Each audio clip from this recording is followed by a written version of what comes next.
আমাৰ দেৰগাঁৱৰ সাংবাদিক বন্ধুসকল, আজি আমি এটা খুব স্পৰ্শকাতৰ বিষয় হৈ আছিলে, যিটো বিষয় আপোনালোক সকলোৱে জানে, গোলাঘাটবাসী ৰাইজে জানে, অসমবাসী ৰাইজে জানে যে আমাৰ যি সমজিল্লা, এই সমজিল্লাৰ দ্বাৰা আমাৰ দেৰগাঁও সমজিল্লা ইতিমধ্যে হৈ গৈছে।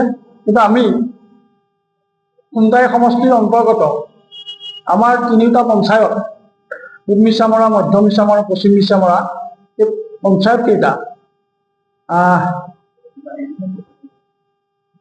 পৰৱৰ্তী সময়ত আমি যি খুমটাইত ভোট দি আছিলোঁ, এতিয়াও আমি খুমটাই সমষ্টিতে আছোঁ। কিন্তু আমাৰ যিখিনি প্ৰশাসনিক কাম কাজ, আমাৰ গোটেই প্ৰশাসনিক কাম কাজবিলাক সমজিল্লাৰ কনচেপ্টটোৰ দ্বাৰা আচলতে আমি বঞ্চিত হোৱাৰ যি উপলব্ধি কৰিছিলোঁ। সেয়েহে যোৱা আজি 4 মাহৰ আগতেই আমি 28/10/2024 তাৰিখে আমাৰ মিছামৰা মৌজাৰ মধ্যস্থল গোৱালগাঁৱত ৰাজহুৱা মঞ্চত আমি এখন প্ৰতিবাদী সভা, ৰাজহুৱা সভা আয়োজন কৰিছিলোঁ। তাত প্ৰায় 1500 ৰাইজ আহি সেই সভাখনত অংশগ্ৰহণ কৰিছিলে। অংশগ্ৰহণ কৰাৰ পাছত আমি প্ৰতিবাদী কাৰ্যসূচী লোৱা হৈছিলে 37 নং ৰাষ্ট্ৰীয় ঘাইপথৰ ওপৰত। তেতিয়াই আমাৰ জিলা সহায়ুক্ত মহোদয়ে আমাৰ এই প্ৰতিবাদস্থলীত আহি আমাৰ পৰা আমাৰ যি স্মাৰক পত্ৰ, সেই স্মাৰক পত্ৰ গ্ৰহণ কৰিছিলে।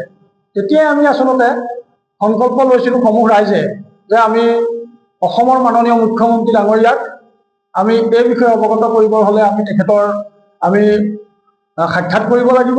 আৰু সেই মৰ্মে যোৱাকালি মুখ্যমন্ত্ৰী ডাঙৰীয়াৰ কাৰ্যালয়ে আমাক পৰহি জনোৱাৰ পাছত আমি যোৱাকালি দিনৰ প্ৰায় 10:45 আমি মুখ্যমন্ত্ৰী মহোদয়ক জনতা ভৱনত আমি সাক্ষাৎ কৰিলোঁ, আমাৰ প্ৰতিনিধি 3গৰাকীয়ে।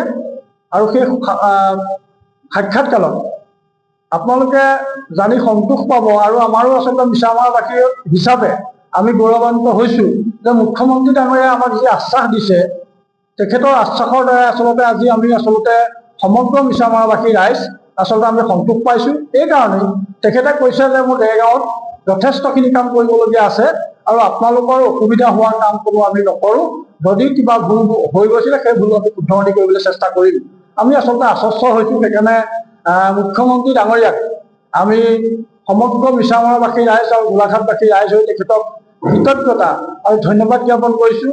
আমাৰ যি সমস্যা, এই সমস্যাটো আচলতে আপোনালোকে সকলোৱে জানে যে আমাৰ খণ্ড উন্নয়ন বিষয়াৰ কাৰ্যালয়টো মোৰ ঘৰৰ পৰা 1.5 কিলোমিটাৰ, ৰাজচক্ৰ বিষয়াৰ কাৰ্যালয়টো মোৰ ঘৰৰ পৰা 2.5 কিলোমিটাৰ। প্ৰত্যেকৰে খুব বেছি আমাৰ গোটেই মিছামৰা তিনিটা মৌজাৰ ভিতৰত 8 কিলোমিটাৰৰ ভিতৰত মানুহ আহিব লাগে কাৰ্যালয়বিলাকত। এতিয়া যোৱা পৰহি আপোনালোকে সকলোৱে জানে যে পৰহি PMRY ঘৰৰ যি আঁচনিৰ তালিকা অন্তৰ্ভুক্ত যিসকল ব্যক্তি হিতাধিকাৰী হৈছিলে, সেই হিতাধিকাৰীসকলক আপোনালোকে জানে যে পিৰালি কাষত থকা দেৰগাঁও উত্তৰ উন্নয়ন খণ্ডত আহিবলগীয়া যিসকল ব্যক্তিক আমাৰ পৰা আঁতৰি গৈ পঞ্চায়তৰ যি নিয়ম, সেই নিয়মমতে আমাৰ কেন্দ্ৰীয় কোঠালগুৰি ব্লকৰ আধাৰত তেওঁলোকক দিয়াৰ ব্যৱস্থা কৰিলে। কৰাৰ কাৰণে কিন্তু সাধাৰণ মহিলাসকল যি নেকি ঘৰৰ ওচৰৰ পৰা খোজকাঢ়ি আহিব পাৰে, হয় কাৰোবাৰ ই-ৰিক্সা এখন লৈ 10 টকা 20 টকা খৰচ কৰি আহিব পাৰে, তেনেকুৱা স্থলত কি হৈছে, তেওঁলোকে 400-500 টকা খৰচ কৰি 18 কিলোমিটাৰ 22 কিলোমিটাৰ দূৰ যাবলগীয়া হৈছে। তেনেস্থলত আমি আচলতে মুখ্যমন্ত্ৰী ডাঙৰীয়াই যি আমাক আশ্বাস দিছে, সেই আশ্বাসৰ দ্বাৰা আচলতে আমি সৌভাগ্যৱান বুলি ভাবিছোঁ। এইকাৰণেই তেখেতে অসম চৰকাৰৰ মাননীয় মুখ্যমন্ত্ৰী ডাঙৰীয়াই আমাক যি আশ্বাস দিলে, সেই আশ্বাসৰ দ্বাৰা আমি ভাবিছোঁ আমাৰ যি এই জটিলতাটো আৰু আমাৰ যি দুৰ্যোগ হ'লে তেখেতে আমাক নিৰাময় কৰিব বুলি আমাক আশ্বাস দিছে। সেইকাৰণে আজি আমি আপোনালোকক মাতি আনি আচলতে এইটো আমি সমগ্ৰ অসমবাসী ৰাইজ আৰু গোলাঘাটবাসী আৰু মিছামৰাবাসী ৰাইজৰ জ্ঞাতাৰ্থে আমি এইটো অৱগত কৰিছোঁ। আৰু ভৱিষ্যতৰ দিনত মুখ্যমন্ত্ৰী মহোদয়ে আমাক কথা দিছে যে ভৱিষ্যতৰ দিনত মই আপোনালোকৰ কিবা সমস্যা থাকিলে মোক আপোনালোকে লগ কৰিব, মই আপোনালোকৰ সমস্যাখিনি সমাধান কৰাৰ চেষ্টা কৰিম।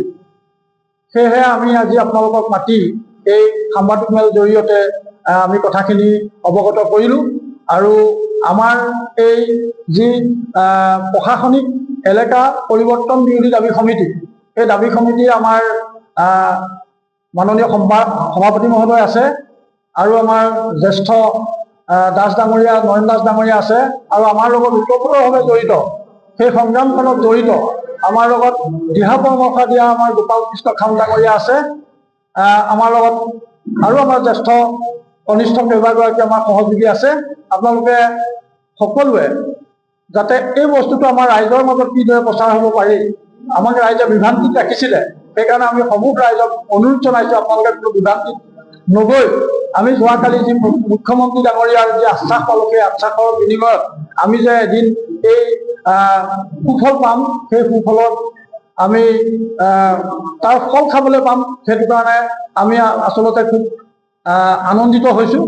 আৰু আনন্দিত হোৱাই নহয়, আমি মুখ্যমন্ত্ৰী মহোদয়ক পুনৰবাৰ আমি মিছামৰাবাসী হৈ তেখেতক কৃতজ্ঞতা আৰু ধন্যবাদ জনাইছোঁ। অনাগত দিনত তেখেতে আমাৰ এই মিছামৰাবাসী আৰু গোলাঘাটবাসী ৰাইজৰ যি সমস্যা, দেৰগাঁৱৰ যি সমস্যা, সেই সমস্যাবিলাক সমাধান কৰিম বুলি আমাক আশ্বাস দিছে। সেইকাৰণে আমি পুনৰবাৰ মুখ্যমন্ত্ৰী ডাঙৰীয়াক কৰ্মযোগী তেখেতক আমি কালি পাই পেলাই আচলতে ভাবিছোঁ যে তেখেতে যি আমাক মধুৰভাৱে সুসম্পৰ্কৰে কথাষাৰ কৈছে, আমাৰ কামটো আমি হ'ব বুলি ভাবিছোঁ। সেইকাৰণে আমাৰ জটিলতাখিনি দূৰ হ'ব, আৰু মুখ্যমন্ত্ৰী ডাঙৰীয়াই এই আশ্বাসৰ দ্বাৰাই আমি সমগ্ৰ মিছামৰাবাসী হৈ পুনৰবাৰ তেখেতক আমি কৃতজ্ঞতা আৰু ধন্যবাদ জনাইছোঁ। সমস্যাটো কি, আমি যেতিয়া সমস্যাটো আমি যিখন স্মাৰক পত্ৰ প্ৰদান কৰিছিলোঁ, আমি স্মাৰক পত্ৰ প্ৰদান কৰিছিলোঁ তেখেতক, সেই স্মাৰক পত্ৰত আমাৰ লিখা আছে, স্মাৰক পত্ৰ লিখা আছে যে আমাৰ প্ৰশাসনিক যিবিলাক কাম কাজ, আমাৰ চক্ৰ বিষয়া কাৰ্যালয়টো আমাৰ তিনিওটা পঞ্চায়তৰ মানুহখিনি খুব বেছি 8 কিলোমিটাৰৰ ভিতৰত হ'ব, আহিব লাগে। মোৰহে 1.5 কিলোমিটাৰ বা কাৰোবাৰ 2 কিলোমিটাৰ, কাৰোবাৰ 1 কিলোমিটাৰ আহিব লাগে, কিন্তু আঁতৰৰ পৰা অহা পশ্চিম মিছামাৰা সীমাৰ পৰা অহা মানুহজনে কিন্তু 8 কিলোমিটাৰৰ ভিতৰতহে হ'ব, মধ্য মিছামাৰা মানুহজনো তেনেকৈ হ'ব। সেইকাৰণে আচলতে সেই কথাবিলাক অৱগত কৰাত তেখেতে গম পাইছে, আৰু তেখেতে এইটো যে পোনছাটেই তেওঁ মানে নাকচ কৰা নাই, তেওঁ আশ্বাস দিছে। যদি সেই আশ্বাসৰ বিনিময়ত আমি ভাবিছোঁ যে আমাৰ কাৰ্যালয়ৰ যিবিলাক কাম কাজ, দেৰগাঁও কেন্দ্ৰিক কাম কাজ প্ৰশাসনিক সেই দেৰগাঁৱতে থাকিব বুলি আমি আশা প্ৰকাশ কৰিছোঁ। চৰকাৰে এটা ঘোষণা কৰিছে যে এই কথাবিলাক যেতিয়া কোনোবা এটা আঁতৰি যাব, ইয়াত যদি ৰাইজৰ কিবা সুবিধা অসুবিধা বা ৰাইজে যদি কিবা ভাবে ইয়াৰ কিবা বেলেগ কিবা ব্যৱস্থা বিচাৰে, তাৰ কাৰণে তেওঁলোকে কৈছিল যে জিলাৰ উপায়ুক্তজন, এতিয়া যিজন আয়ুক্ত হৈছে তেওঁ, চক্ৰ বিষয়া, স্থানীয় যিজন MLA, বিধায়কজন আৰু দেৰগাঁও থানাৰ যিজন মানে OC, তেওঁলোকে সভা এখন মানে পাতিব। সেই সভাত সেই স্থানীয় ৰাইজৰ মত বিনিময় কৰিব, বক্তব্য ল'ব যে আপোনালোকে আচলতে ইয়াত থাকিবলৈ ইচ্ছুক নে অনিচ্ছুক। এই ধৰণৰ কামটো তেওঁলোকে আচলতে নকৰিলে, যিটো কাম নকৰাৰ কাৰণে এই বৃহত্তৰ গোৱালগাঁও প্ৰেক্ষাগৃহ, এই পূব মিছামৰা, মধ্য মিছামৰা তথা পশ্চিম মিছামৰা, এই গোটেইখিনি ৰাইজ একত্ৰিত হৈ তাত সভা অনুষ্ঠিত কৰিব লগা হ'ল। সেই সভা অনুষ্ঠিত কৰি তাত আচলতে এখন দাবী পত্ৰ দিবলগীয়া হ'ল। আচলতে এই কামখিনি কৰিবলৈ আমাৰ ইচ্ছা আছিল, কিন্তু যেতিয়া আমি দেখিলো যে তেওঁলোকে সময়মতে কামটো নকৰিলে, মাত্ৰ 6টা দিন আমাৰ হাতত আছিল, সেই মুহূৰ্তত আমাৰ সেইটো একমাত্ৰ উপায় আছিল যে আমি চৰকাৰ বস্তুটো অৱগত কৰিব লাগে। কিন্তু আমি এইখিনিতে অধিক আলোচিত হৈছো। অসমৰ মুখ্যমন্ত্ৰী মহোদয়ক আমি ধন্যবাদ জনাব বিচাৰিছো এই কাৰণে যে আমাৰ যি দুখ, আমাৰ যি অভাৱ, আমাৰ যিটো মানে আমাৰ আপোনাৰ এই যে যিটো মানুহৰ যাতায়াতৰ যিটো অসুবিধা হ'ব, আৰু এটা ডাঙৰ কথা আছে, প্ৰত্যেকখন থানা এলেকাৰ ভিতৰত যিটো অঞ্চল থাকে, বৃহত্তৰ অঞ্চল এটা থাকে, হঠাৎকে পুলিচজন কিবা এটা ঘটনা হৈ উপস্থিত হোৱাত পলম হয়, এটা বদনাম পুলিচৰ আছেই। এতিয়া যদি ইয়াৰ পৰা মানুহজন গৈ যদি খুমটাইত আপোনাৰ গোচৰ দিবলগীয়া হয়, খুমটাৰ পৰা যদি আহি পেলাই ঘটনাটো ঘটি আমি যদি উপস্থিত হ'ব, এটাতো মৃত্যু হ'ব। গতিকে এই গোটেই কথাবিলাক আছে। গতিকে মাননীয় মুখ্যমন্ত্ৰী মহোদয়ক আমি এই স্থানৰ পৰা তেখেতক আমি আহ্বান জনাম যে সকলোৰে প্ৰতি সহমৰ্মিতা প্ৰকাশ কৰি সকলো সুবিধাৰে এই কথাখিনি বিবেচনা কৰি আমি য'ত যেনেকে আছো তেনেকে থাকিলে হ'ল। আৰু এটা কথা কওঁ, চৰকাৰ বহুখিনি সুবিধাও আছে। আজি যদি চক্ৰ বিষয়া কাৰ্যালয়টো ইয়াৰ পৰা স্থানান্তৰ হয়, খণ্ডাধীশ বিষয়া কাৰ্যালয় স্থানান্তৰ, গোটেই নথিপত্ৰখিনি নতুনকৈ আৰম্ভ কৰিব লাগিব। ইয়াত যেনেকে আছে তেনেকে থাকিলে হ'ল, এই কথাটি আমি চলাই আহি দিব লাগে। গতিকে আমি আপোনালোকৰ মাধ্যমৰ জৰিয়তে আমি মাননীয় মুখ্যমন্ত্ৰী মহোদয় বিভাগীয় কৰ্তৃপক্ষলৈ অনুৰোধ জনাইছো যাতে যি যেনেকে আছে তেনেকে থাকিবলৈ দি আমাৰ লগত সহযোগিতা প্ৰকাশ কৰি সহমৰ্মিতা প্ৰকাশ কৰি অনাগত দিনত আমি সহযোগ কৰিবলৈ সুবিধা পাওঁ তাৰ বাবে আপোনালোকৰ চেনেলৰ জৰিয়তে মুখ্যমন্ত্ৰী মহোদয়ক আমি তাত অনুৰোধ জনাইছো আৰু তেখেতৰ বৰ্তমান যিখিনি কথা আমাৰ কৈছে তাৰ কাৰণে আমি তেখেতৰ প্ৰতি আচলতে ধন্যবাদ কৃতজ্ঞতা দি প্ৰস্তাৱ আমি তেখেতলৈ বিচাৰিছো।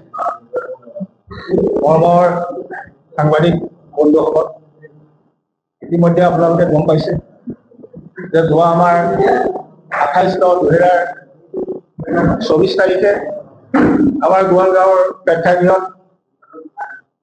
মিছামৰা মৌজাৰ অন্তৰ্গত মধ্য মিছামৰা, পূব মিছামৰা আৰু পশ্চিম মিছামৰাৰ বসবাস কৰা লোকসকলক লৈ এখন সভা আহ্বান কৰে। তাত এই সভাতে এখন সমিতি গঠন কৰিছিল। তাত মোক সভাপতি হিচাপে নিৰ্বাচিত কৰিছিল আৰু সেইদিনাই আমি এই প্ৰতিবাদী কাৰ্যসূচী আৰম্ভ কৰিছিলোঁ। ৰাষ্ট্ৰীয় ঘাইপথ অৱৰোধ কৰা হৈছিল।